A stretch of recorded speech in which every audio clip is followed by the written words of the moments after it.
of a bonus guard. We're going to keep this up as a clip for you guys. You know who we are. I'm Zach. That's Gavin. This is the Vanguard, and we're here to break down Piers Morgan getting absolutely spanked, clobbered, schooled, pick the word you want, by Mehdi Hasan, who has been on an absolute tear since going out on his own after leaving MSNBC, where I feel like he was really free to just take on all these ghouls and monsters in mainstream media, as he's so capable of doing, spreading his wings and flying. And so we wanted to quickly jump back on here and react to this recent glorious clip of him absolutely dog walking Piers Morgan on Donald Trump and political violence. Yeah, super excited to check this out. Obviously, Mehdi Hasan, we're big fans over here. Don't always agree with Mehdi, but you can count on Mehdi to have a hot take that's always very well articulated. The guy's a great debater as well. So always great to hear from Mehdi, even if you don't necessarily agree with what he's saying, because you can count on it being a compelling and well-constructed argument.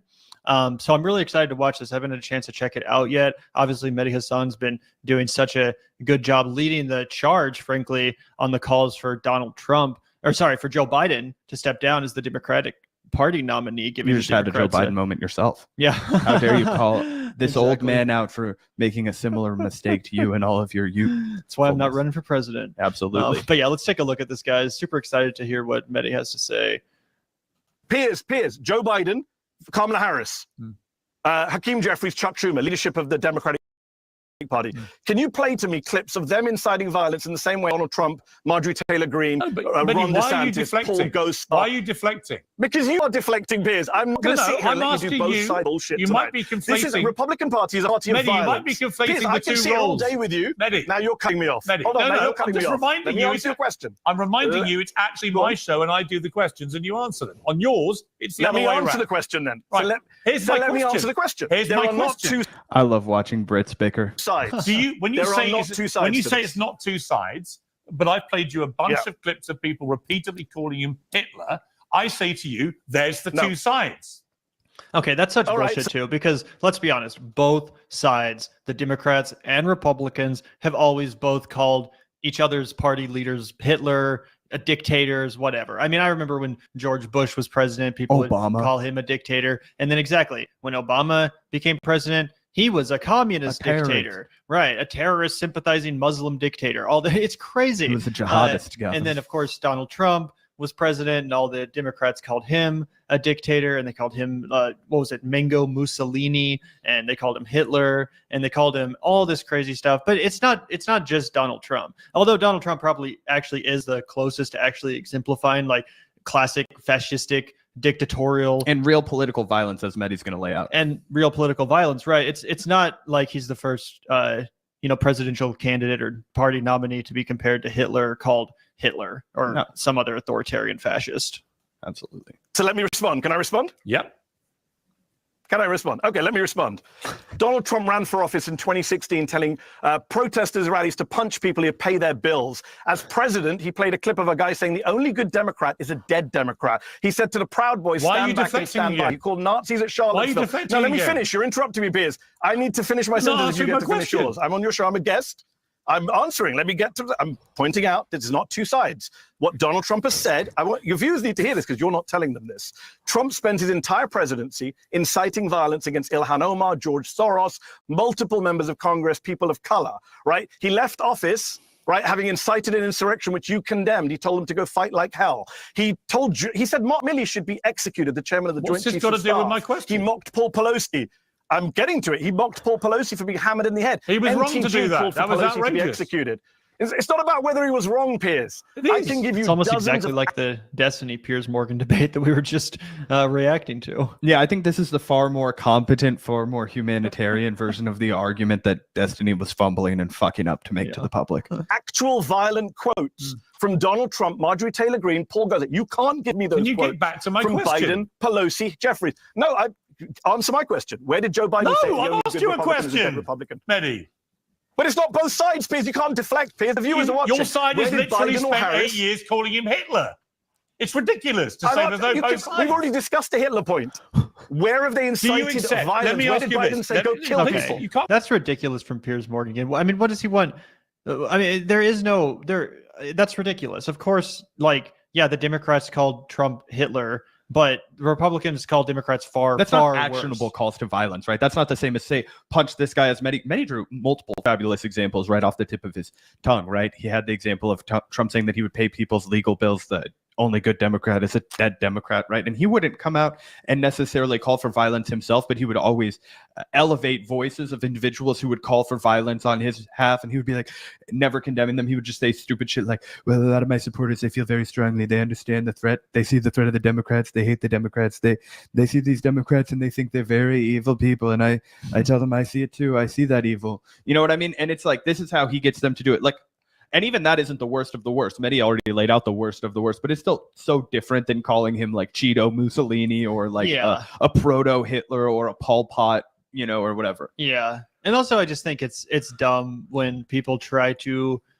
place the blame for political violence 100% at the hands of like sort of vague statements made by politicians that obviously weren't actually calls to violence. Like some people were bringing up some random Biden tweet that I think Biden even like apologized for or something, where it was like there was like a bullseye emoji or something. It was like, keep your eye on the bullseye or something, when it was like talking about the election or the, you know, Republicans or something like that. And people were like, see, like this was actually a call for assassination or something like that. People did the same thing with, I forget who it was, but they had the maps with the, you know, gun scope thingies on there, and people tried to tie that to I'm like, crazy people that are going to do crazy political assassination stuff, they're more likely being radicalized by like some conspiracy theorist online, some crazy like Alex Jones type, not like some innocuous statement tweeted out by the president. Like that's just stupid.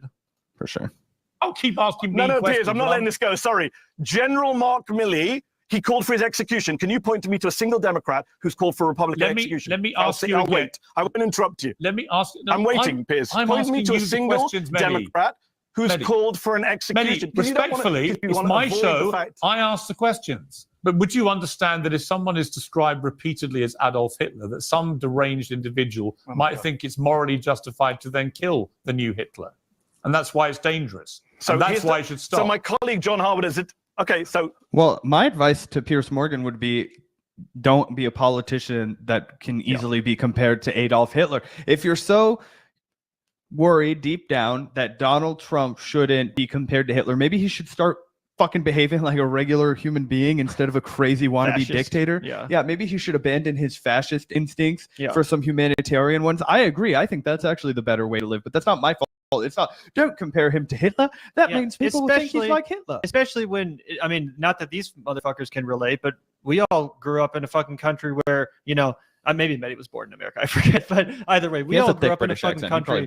We all grew up in a country where we were taught that the correct way to respond to authoritarian dictatorship is violence. Straight up. We taught that in elementary school, that the founding fathers had it right, that their expression of violent resistance was the correct thing to do in the face of an authoritarian, you know, government that wasn't democratic, et cetera, et cetera. All the Second Amendment signs. One use is for putting food on the table. Another one is for protecting my front door. And the other one is for fighting revolutions against enemies, both foreign and domestic. And it's just like, you're going to really overthrow the government with your AR-15, you fucking idiot. But the sentiment is there. People are told that that's why they have to have a Second Amendment, and that's why they have to have guns, particularly in the American South and Midwest. Yeah, exactly. The whole like origin story, the whole like, you know, kind of myth of our country's founding, even though it's not really true. It's more about the fact that, you know, as the Dazed and Confused quote goes, a bunch of aristocratic white males didn't want to pay their taxes, right? That's really the story. But as we're taught it, they were anti-fascists, you know, they were resisting dictatorial tyranny. So of course it was within their rights to take up arms and lead a violent revolution. And if you actually, you know, think that Trump is those things, as he kind of is, then, you know, by our own American mythology, then, you know, it is what it is. Absolutely. Yeah. Reaping what we sowed. Hold on. First of all, it should stop. Donald Trump, not Joe Biden, called his opponent This Hitler. is fantastic. You deflect on every single question I've asked you. Because you are so one-sided, Piers, so I have to give some balance to this show. I'm just asking, do you think people should stop calling him Hitler? Because obviously it's a ridiculous. It's great to have somebody finally call out Piers Morgan for being such an insufferable fence sitting both sides are. Yeah. Because it is truly maddening. And I think all of us who have had to watch him over the past couple of months, maybe a year, can really feel the frustration that Mehdi's feeling right now. Yeah. And I've already said to it's you, also, when he stopped. It also does feel a little bit weird to be assuming that, like, for Piers to just be like, oh, yeah, it's this 20-year-old Republican registered gun nut kid was to do this because a Democrat, like normie Democrats, comparing Trump to Hitler. We don't know that. We have no idea what the fuck this kid's motivation was. He could have been a groiper who thought Donald Trump was being controlled by the cabal of Jewish elites, and he had to, step in to stop the Jews from taking over. Like that just as easily could have been this crazy kid's rationale. You know what I'm saying? Oh yeah, 100%. So why are we just blaming like innocuous statements made by random politicians about how Trump's Hitler? Because that's what the radical centrist position is. It's always to be above the fray but stand for nothing, and that's exactly what Piers Morgan embodies throughout his entire career. I promise, Piers, let's do a deal. I promise, if Trump stops quoting and acting like Hitler and quoting Hitler and praising Nazis, I promise never to mention Hitler again. Deal? So once again, you actually don't want to stop calling him Hitler, even though you know once again, you don't want to engage with the rhetoric. This is like your new Hamas gotcha question. The substance of this, Piers, is that Trump has praised Nazis at Charlottesville, hosted a Nazi for dinner at his house, and quotes from Mein Kampf. You're telling me, the great free speech champion, I should not be allowed to point that out because someone like you will say, I'm calling him Hitler. No, I'm pointing out facts, Piers. If you don't like facts, well, what's the line your friend Ben Shapiro says? Facts don't care about your feelings. They don't care about feelings at all. It's not about my feelings. It's about, I believe, the language on both sides. You're bothered by a comparison. I think the language on both sides has has to stop. And I think the left should stop calling him Hitler. You need to point, and you should point out to where Joe Biden has called. Can we call him Mango Mussolini? That's what I want. I won't call him Hitler. I cede your point. I don't want to inspire any violent actions, but I refuse to stop calling him Mango Mussolini. Citolini. No. Only one candidate running for president has called for the execution of his opponents. You have not called that out. Let's end on a point where I think we may meet some agreement. All right. Well, that was quite an ass whooping from Mehdi Hasan. He broke Piers Morgan. Piers Morgan ended the segment, and I think that's all you can do when you go on a show like that. He has so many people who just want to take the most milquetoast, like inoffensive position, like I always stand against political violence, and Mehdi forces them to grapple with the fact that, dude, if he would stop acting like Hitler, people would stop calling him that, and it's not inciting political violence to give an accurate historical description of the man who is trying to be the president. Yeah, exactly. It's kind of the same thing we're experiencing on the other side with Joe Biden. People are like, how dare you point out that he's like, clearly in the midst of massive cognitive decline. It's like, don't shoot the messenger. Yeah.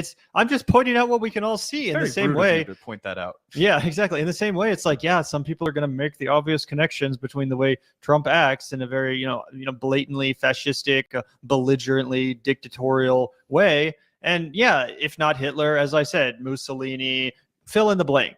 People can get creative with it. But let's be honest, Hitler is just kind of like a synonym for like a fascist dictator, right? At this point, when people say Trump is Hitler, obviously they're not literally talking about like concentration camps. He's not like, he doesn't have the same literal agenda as Hitler, but Hitler's just the number one big bad villain of of world history, right? So yeah, it's obviously just the classic kind of archetypical example to point to.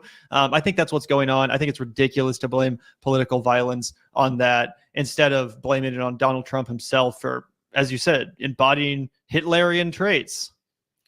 Yep. Anyways, that about wraps it up. This was a bonus guard. Thank you guys for tuning in. Massive shout out to the patrons. And also, if you want to have full access to all of our live streams, which are usually about 90 minutes long, you can become a member below. But this episode will remain free for everybody. This little clip here. And that's thanks to the Vanguardians, the Super Vanguardians, the comrades. You're all comrades to us here. I'll actually move us over here. And we can even do this. We can even just dedicate this entire time right now to you lovely, lovely patrons, Vanguardians, Super Vanguardians. Hit the like button, hit the subscribe button. Keep checking us out. We have a lot of loud opinions, but we think we're funny sometimes. So if this is your first exposure to the Vanguard, welcome. Really appreciate everybody checking it out. Yeah, huge shout out to the Patreon community. Thank you guys so much for tuning in. And yeah, we'll be back tomorrow. Peace out, guys. Peace.